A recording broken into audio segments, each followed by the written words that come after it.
In other words, the BRICS get to free ride on the dollar gold system, and they want that system. They don't want it to go away because they get the benefit of a gold value.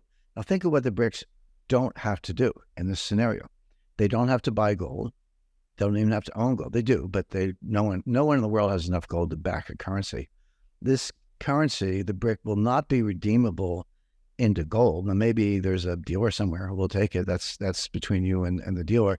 But it's not like you're going to be able to march down to the People's Bank of China with a pile of bricks and say, give me the gold. They're not going to do it. So it's not redeemable. They're not going to make a market. They're not going to maintain a value because they don't have to, because it's by weight.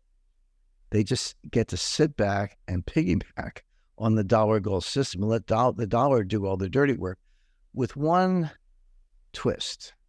And here's the Russian contribution. So you don't have to close your capital account. You close it, open it, whatever. You don't have to buy gold. You don't have to make a market. You don't even need that much gold. You just say, this is the ultimate fiat currency. The word fiat in Latin means I say so. Well, they say so, and there it is. They put the United States, they're basically, Steph, this is a bet. Hello and welcome to Crypto Street, where we bring you the latest and most intriguing stories. Now let's begin our enlightening discussion with Jim Rickards. So they sat down and they said, yeah, we actually have a lot in common, a lot to talk about, and we added up. We're a pretty powerful group. So they formalized it. And then in 2009, they had a summit conference, a formal summit conference with an agenda and all that in Yekaterinburg in Russia, the Russian Federation.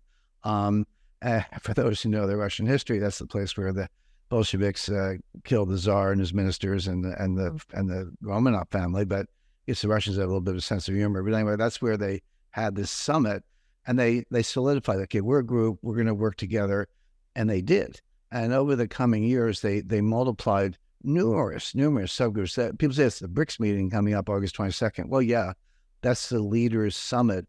They have about 190 meetings a year. They have working groups on women's rights, sports, the environment, climate change. Yeah, it could go on and on.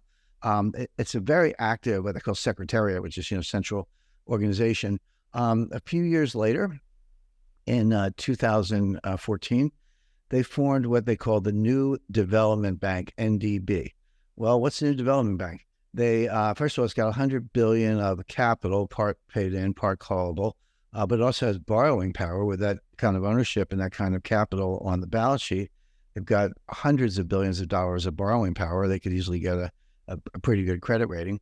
And the purpose is to make loans for development projects to the member countries. And by the way, there are stockholders of the New Development Bank who are not BRICS, but they're kind of in the club. Well, what does that sound like? Multilateral World Bank. Well, it's the World Bank. That's exactly right. They the World Bank on their own terms with their own governance. Okay, the following year, they created something called the Contingent Reserve Arrangement. Well, what's that? Again, they threw in a couple $100 billion from the members. China was the biggest contributor. Again, with borrowing power, so take a couple $100 billion times 5 or 10. That's your power. And this institution was designed to be a swing lender to members who were running trade deficits or facing a run on their currency or facing the prospect of having to close the capital account. Exactly what we saw in 1997, 98, by the way. I was there for that one. We ended up with long-term capital. But, a pool that is a swing lender to countries with balance of payments deficit. What does that sound like? That's the IMF. So basically, they copy the World Bank, they copy the IMF. And I want to make 2 points. Number one, it's not like the BRICS popped up 6 months ago and said, hey, we're going to have a new currency. It's like Mickey Rooney and Judy Garland putting on a play. This has been in the works for 17 years. And it's typical Russian, Chinese. They kind of run a show, very methodical. So they duplicated the World Bank. They duplicated the IMF.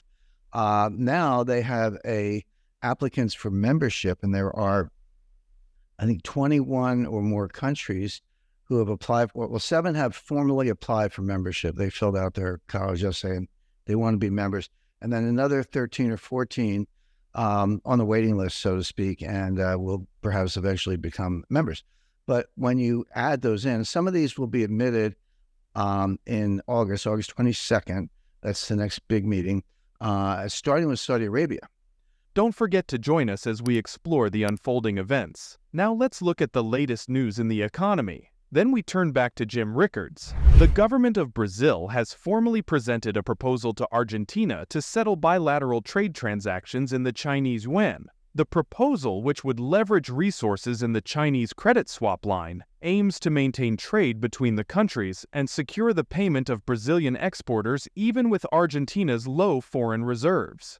Russian Foreign Minister Sergei Lavrov has declared that the actions of the BRICS bloc, integrated by Brazil, Russia, India, China, and South Africa, are focused on reducing dependency on the economic system managed by the US and its Western allies. He denied a possible unified currency for all BRICS countries at this juncture. South Africa's Minister of Finance has explained why he believes that no country is ready for a common currency, including a unified BRICS currency. Setting up a common currency presupposes setting up a central bank, and that presupposes losing independence on monetary policies. And I don't think any country is ready for that, he emphasized.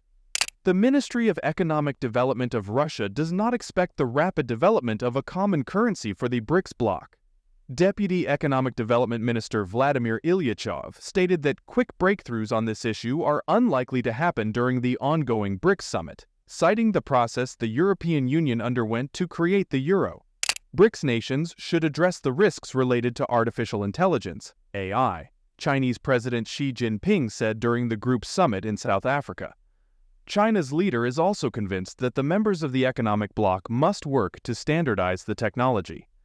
The BRICS leaders stress the importance of encouraging the use of local currencies in international trade and financial transactions in their declaration released at the conclusion of their 15th annual summit. In addition, the BRICS nations have tasked their finance ministers and central bank governors to consider the issue of local currencies, payment instruments, and platforms.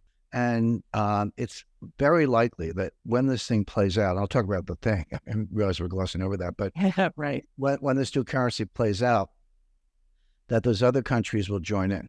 When you do that, and I found a really cool widget. It's a map of the world that's blank, and you can go country by country and fill in by color. Just click on it and give it a color.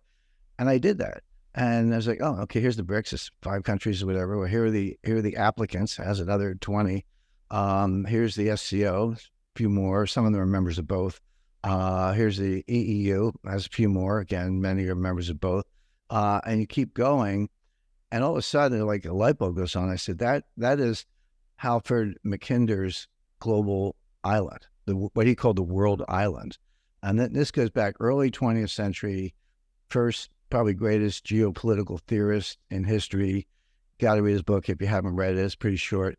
But he had this idea of the world island. That is exactly what they're building. Now, why is that important other than the obvious, which is more collective economic and population power? By the way, output of wheat, pick your metric. This dominates the world. Well, that wraps up today's crypto news highlights. Stay tuned for more updates, insights, and analysis from the world of cryptocurrencies. Please share your thoughts in the comments below. Don't forget to like this video and subscribe to our channel for more engaging content.